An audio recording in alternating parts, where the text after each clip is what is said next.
हरियाणा विद्यालय शिक्षा बोर्ड के 10वीं कक्षा के छात्रों का आज फिजिकल एजुकेशन विषय का एग्जाम है और इस विषय की तैयारी करवाने के लिए आज मैं आपको इस वीडियो के अंदर जो मोस्ट इंपॉर्टेंट एक एक नंबर वाले क्वेश्चन हैं उन सभी क्वेश्चनों का क्विक रिवीजन मैं आपको इस वीडियो के अंदर करवाऊंगा। वीडियो अच्छी लगे तो लाइक करें, चैनल को सब्सक्राइब करके ऑल के बटन के ऊपर क्लिक कर ले ताकि जब नेक्स्ट वीडियो अपलोड हो तो उसका नोटिफिकेशन आपको मिल जाए। अब क्वेश्चन देखते हैं। सभी मोस्ट इंपॉर्टेंट क्वेश्चन मैंने यहाँ पर तैयार कर रखे हैं। पहला क्वेश्चन है, किसने कहा था कि स्वास्थ्य ही प्रथम कुंजी है? तो ये कहा था R.W. इमर्सन ने। उसके बाद दूसरा क्वेश्चन है, किसी देश का स्तर व कल्याण किन पर निर्भर करता है? तो आंसर है, किसी देश का स्तर व कल्याण उस देश के नागरिकों के स्वास्थ्य पर निर्भर करता है। उसके बाद तीसरा क्वेश्चन है, पानी को रोग मुक्त करने के लिए किस गैस का प्रयोग किया जाता है? तो आंसर आएगा क्लोरीन, यानी कि पानी को साफ करने के लिए पानी में क्लोरीन गैस डाली जाती है। जल के पारे के कारण कौन सा रोग हो जाता है? आंसर है मिनामाटा। उसके बाद अगला क्वेश्चन है, सन 2026 तक सभी के लिए स्वास्थ्य, यह कथन किसका है? तो आंसर है विश्व स्वास्थ्य संगठन WHO का। पर्यावरण दिवस प्रतिवर्ष कब मनाया जाता है? तो 5 जून को मनाया जाता है। ओजोन गैस के कारण कौन सी झिल्ली नष्ट हो जाती है? तो श्लेष्मिक झिल्ली। उसके बाद क्वेश्चन नंबर 8 है, वायु में ऑक्सीजन कितने प्रतिशत होती है? तो 20.95%। उसके बाद पानी को शुद्ध करने के लिए तरल ताल में किस गैस का प्रयोग किया जाता है? तो यानी कि पानी को साफ करने के लिए जो पूल है, पूल के अंदर क्लोरीन गैस का प्रयोग होता है। उसके बाद अगला क्वेश्चन है, घर बनाने के लिए भूमि कैसी होनी चाहिए? यानी कि ज़मीन कैसी होनी चाहिए? कठोर और शुष्क होनी चाहिए। अगला क्वेश्चन है, वायुमंडल में नाइट्रोजन कितने प्रतिशत होती है? लगभग 78%, यानी कि हवा में नाइट्रोजन की जो मात्रा है वो 78% है। एक प्रमुख ग्रीन हाउस गैस का नाम लिखो, तो ये आएगा कार्बन डाइऑक्साइड गैस। उसके बाद है, पर्यावरण स्वास्थ्य किसे कहते हैं?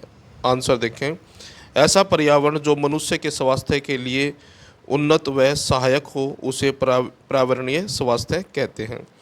अगला क्वेश्चन है, पृथ्वी के कितने भाग में जल उपस्थित है? तो 2/3 भाग पर। स्वस्थ शरीर में स्वस्थ मन वास करता है, यह कथन किसका है? तो ये कथन है प्लेटो का। उसके बाद स्वास्थ्य ही प्रथम कुंजी है, यह कथन किसका है? तो ये कथन है R.W. इमर्सन का। उसके बाद हमारे वायुमंडल में कौन सी गैस सबसे अधिक मात्रा में है? तो नाइट्रोजन गैस जो है सबसे अधिक मात्रा में। आँखों के रोग के लिए किस विटामिन की कमी से होते हैं? यानी कि आँखों के जो रोग है विटामिन A की कमी से होते हैं। उसके बाद अगला क्वेश्चन है, खून की कमी को क्या कहते हैं? खून की कमी को एनीमिया कहते हैं। पानी किन 2 गैसों से मिलकर बना है? तो ऑक्सीजन और हाइड्रोजन से मिलकर बना है। आयोडीन की कमी से कौन सा रोग हो जाता है? तो घेंगा रोग हो जाता है। शरीर को स्वस्थ रखने के लिए कैसा भोजन करना चाहिए? संतुलित भोजन करना चाहिए। विटामिन डी की कमी के कारण कौन सा रोग हो जाता है? तो इसे कहते हैं रिकेट्स। उसके बाद संतरा, नींबू व आंवला में कौन सा विटामिन होता है? तो आंसर है इसका विटामिन C। भोजन पकाने की सर्वोत्तम विधि कौन सी है? तो आंसर है भाप द्वारा, यानी कि सबसे अच्छी विधि पूछी है तो भाप के द्वारा। किस विटामिन की कमी से स्त्रियों में बांझपन और पुरुषों में नपुंसकता आ जाती है? तो इसको कहते हैं विटामिन E।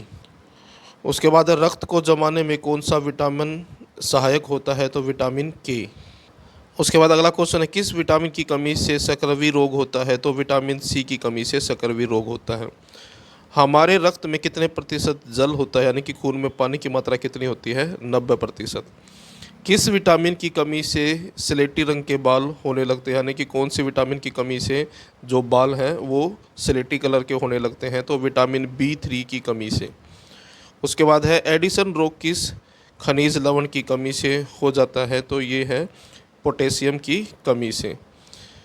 रतौंधी किस विटामिन के कारण हो सकती है? तो विटामिन A की कमी से रतौंधी हो सकती है। प्रोटीन की कमी से कौन सा रोग हो जाता है? तो क्वाशियोरकर रोग जो है विटामिन की कमी से होता है। हमारे शरीर में कितने प्रतिशत खनिज होते हैं? तो आंसर है 4%।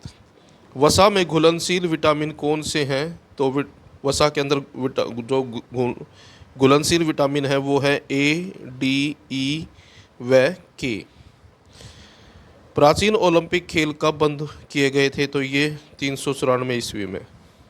उसके बाद अगला क्वेश्चन है, प्रथम प्राचीन ओलंपिक खेल कब आयोजित किए गए थे? तो 776 ईस्वी पूर्व। प्रथम एशियाई खेल कब आयोजित किए गए थे? तो सन 1951 के अंदर पहले जो है एशियाई खेल हुए थे। डूरंड कप किस खेल से संबंधित है? डूरंड कप जो है फुटबॉल से संबंधित है। भारतीय ओलंपिक एसोसिएशन की स्थापना कब हुई थी? तो भारतीय ओलंपिक एसोसिएशन की स्थापना हुई थी सन 1927 में। किन भारतीय पुरुषों ने अभी तक हुए ओलंपिक खेलों में व्यक्तिगत स्पर्धा में स्वर्ण पदक जीता है? तो नीरज चोपड़ा और अभिनव बिंद्रा ने। ओलंपिक ध्वज प्रथम बार कौन से ओलंपिक में फहराया गया था? तो 1920 के अंदर एंटवर्प ओलंपिक में। आधुनिक ओलंपिक खेलों को शुरू कराने का श्रेय किसे जाता है? तो डी कोबर्टिन को। जो आधुनिक जो ओलंपिक खेल हैं इनको शुरू करवाने का जो श्रेय है वो डी कोबर्टिन को जाता है। आधुनिक ओलंपिक खेल कब शुरू हुए थे? 1896 में। उसके बाद भारत ने सर्वप्रथम ओलंपिक खेलों में कब भाग लिया था? तो 1900 में, यानी कि भारत ने जो है 1900 में पहली बार ओलंपिक खेलों में हिस्सा लिया था। उसके बाद अगला क्वेश्चन है, किस भारतीय खिलाड़ी ने बीजिंग ओलंपिक में स्वर्ण पदक जीता था? तो अभिनव बिंद्रा ने जीता था। व्यक्तिगत खेलों में अभी तक की ओलंपिक में 8 स्वर्ण पदक किस खिलाड़ी ने जीते हैं? तो माइकल फिलिप्स ने। दिल्ली का फिरोज शाह कोटला स्टेडियम अब जाना जाता है अरुण जेटली स्टेडियम के नाम से। अंतर्राष्ट्रीय ओलंपिक समिति के प्रथम अध्यक्ष थे तो दिमित्रियो विकेलास। उसके बाद है, खेलो इंडिया यूथ गेम्स 2020 कहाँ पर हुए थे? तो गुवाहाटी में हुए थे। हिच किक शैली का प्रयोग किया जाता है लंबी कूद में। उसके बाद है, पोल डाइव किससे संबंधित है? तो खो खो से संबंधित है। रंगास्वामी कप किस खेल से संबंधित है? तो ये हॉकी से संबंधित है। संतोष ट्रॉफी किस खेल से संबंधित है? तो संतोष ट्रॉफी फुटबॉल से संबंधित है। उसके बाद अगला क्वेश्चन है, प्राचीन ओलंपिक खेलों में रोम के किस राजा ने कब बंद करवा दिया था?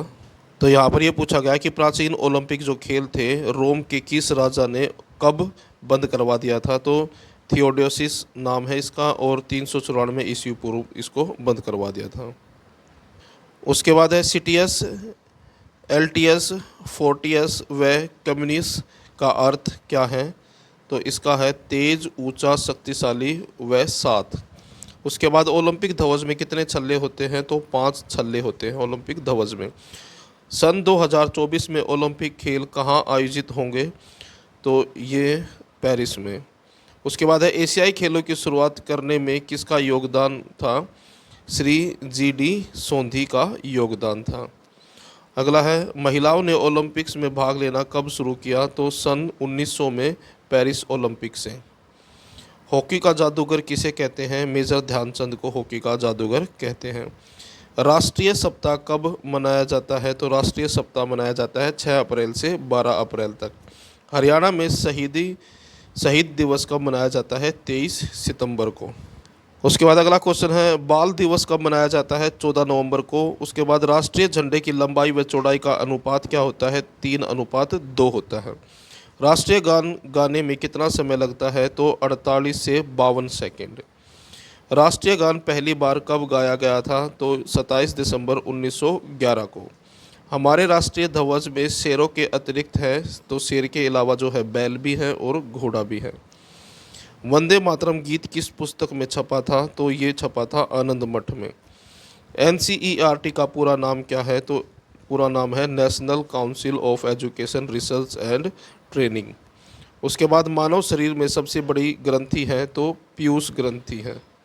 तो ये थे आपके फिजिकल एजुकेशन के सभी एक नंबर वाले मोस्ट इंपॉर्टेंट क्वेश्चन। वीडियो अच्छी लगे तो लाइक करें, चैनल को सब्सक्राइब करके ऑल के बटन के ऊपर क्लिक कर लें ताकि जब नेक्स्ट वीडियो अपलोड हो तो उसका नोटिफिकेशन आपको मिल जाए।